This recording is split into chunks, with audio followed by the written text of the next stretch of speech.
Football is a game of passion and emotions, and sometimes if you don't control that emotion, it will end in chaos.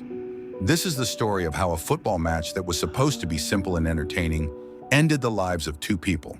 On June 30th, 2013, a local amateur football match took place in Pioche, a small town in the state of Maranhão, northeastern Brazil.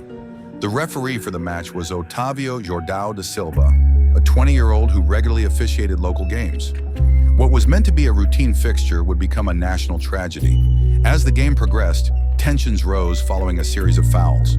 At one point, referee Otávio da Silva issued a red card to a player named Josimir dos Santos Abreu. Abreu refused to leave the pitch and began arguing aggressively with the referee. The confrontation escalated when Abreu physically assaulted da Silva, striking him in front of players and spectators. And the chaos that followed shocked everyone. Otávio da Silva produced a knife and stabbed Abreu multiple times.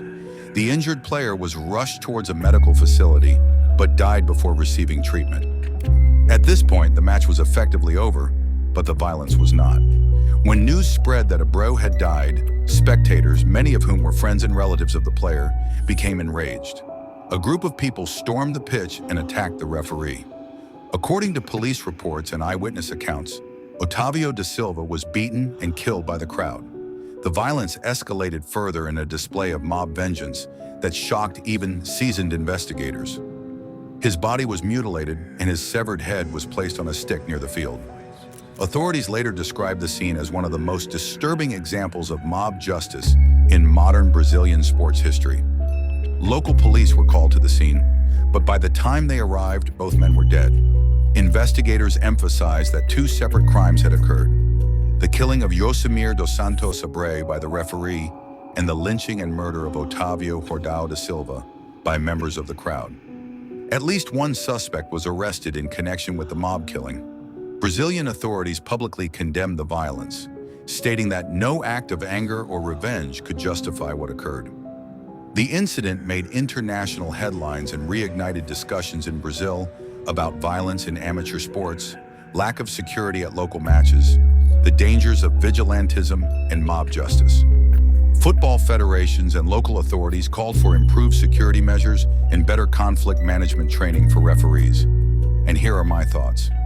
This tragedy did not begin with a red card. It began with the inability to control anger.